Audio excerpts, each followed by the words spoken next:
Bonjour à tous, c'est Eddie Frexiton. On se retrouve pour le premier numéro de Frexitation, un format vidéo que j'ai voulu consacrer à tous les soubresauts en faveur du Frexit, surtout dans la politique française, mais qui va jusqu'au 29 mars, si tout va bien, se consacrer davantage à la question du Brexit, qui va être le premier élément en faveur du discours pro-Frexit. C'est l'arrivée de la sortie de l'Union européenne par le Royaume-Uni, prévue le 29 mars 2019, 2 ans après, jour pour jour, après le déclenchement de l'article 50 par Theresa May, première ministre britannique, suite au référendum de juin 2016. La situation actuellement est que ce 15 janvier 2019, le Parlement britannique a massivement rejeté l'accord présenté par Theresa May, négocié et signé avec l'Union européenne. Les divisions au sein du Parlement britannique sont nombreuses et pour cause, 70% des députés britanniques, on ne le rappellera jamais assez, sont à la base des gens en faveur du Remain qui n'avaient pas voté pour le Brexit et donc on a une assemblée qui n'est pas en phase avec sa population. Ainsi comprend-on mieux les oppositions menées par Jeremy Corbyn notamment, qui met pas mal de bâtons dans les roues de Theresa May, au point que beaucoup de commentateurs et la presse ces derniers jours et ces dernières semaines ont laissé entendre qu'un deuxième référendum pourrait être à l'ordre du jour, ou un report en tout cas, à minima, ce que permet l'article 50.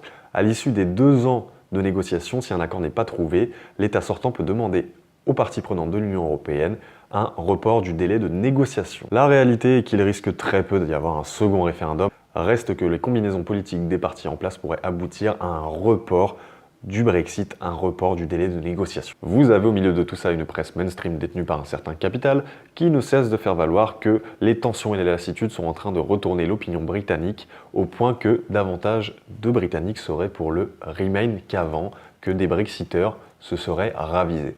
Des échos réels qu'on peut avoir dans l'opinion et auprès de nos amis britanniques quand on en a, c'est qu'en réalité les pro-Brexit de 2016 sont aujourd'hui en 2019 encore plus pro-Brexit qu'avant et que les pro-Remain de 2016 sont encore plus contre le Brexit qu'avant. Mais globalement les proportions restent les mêmes et on constate surtout une lassitude de la situation et de l'impasse politique qui émane avant tout du fait, comme je le disais, que le Parlement britannique est composé à 70% de députés qui ne sont pas à la base pour le Brexit. Au point d'ailleurs, contrairement à ce qu'on relate, que même les anciens pro-Remain seraient pour en finir le plus vite possible et que le Brexit soit effectif coûte que coûte, qu'on sorte de l'impasse politique. Alors, no deal et hard Brexit, ou report de l'accord, ou annulation par un deuxième référendum, je relève pour ma part quelques signaux qui poussent encore à théoriser vers un no deal, c'est-à-dire un hard Brexit, une sortie sans accord. Un premier signal faible d'abord, on apprend le 3 février par l'agence américaine Reuters qu'un dispositif datant de la guerre froide, visant à déplacer la famille royale de Londres en cas d'émeute, qui serait ici concomitante à un hard Brexit et ses soubresauts, a été réactivé par le gouvernement britannique. Un signal fort ensuite, on apprenait par Euronews le lendemain même, le 4 février 2019,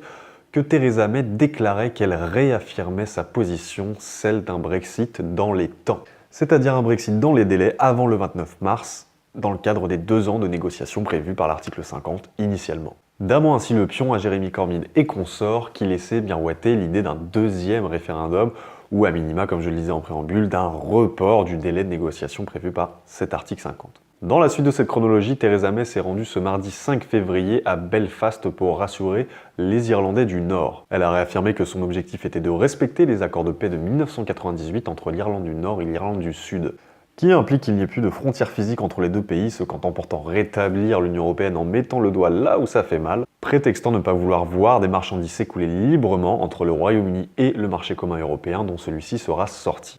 Qu'en sera-t-il de cet interminable jeu du chat et de la souris entre Bruxelles et Londres? La réponse au prochain épisode, puisque justement Theresa May s'en va se rencontrer ce jeudi 7 février avec Jean-Claude Juncker pour des négociations certainement ultimes. Enfin, j'en parle en introduction, depuis plusieurs semaines, la propagande anti-Brexit bat son plein sur l'espoir d'un second référendum ou d'un report pour gagner du temps en vue d'un second référendum. Ainsi apprenait-on le 17 janvier dernier, par la presse française qui n'a pas manqué de s'en faire l'écho, que 56%, rien de moins, des Britanniques seraient aujourd'hui en défaveur du Brexit. Tout ceci est à nuancer évidemment par 2 choses notamment. Premièrement, les mêmes instituts de sondage nous prédisaient la veille du référendum jusqu'au soir même, le 23 juin 2016 si ma mémoire est bonne, que le Brexit était donné perdant. Résultat, ils se sont quand même un peu gourés. Deuxièmement, un autre sondage dont on parle peu qui a eu lieu après fait valoir que 30% des Britanniques interrogés seraient pour un hard Brexit. Concrètement, ça veut dire que pour les Britanniques qui majoritairement ont voté pour le Brexit, la majorité de cette majorité est pour un no deal. Un ultime indicateur selon moi que le hard Brexit, le no deal et la sortie sans accord le 29 mars est plus que jamais à ne pas exclure. Je vous laisse là-dessus, on se retrouvera pour de prochaines Frexitations. Nous parlerons plus de la politique politicienne liée au Frexit, cette fois, ce sera bien le cas. Je vous donnerai d'ici là rendez-vous pour un premier numéro de l'étagère, ma chronique conseil de lecture. J'espère vous retrouver très vite sur la page, n'oubliez pas les commentaires, les questions, les abonnements, les partages, cliquez partout.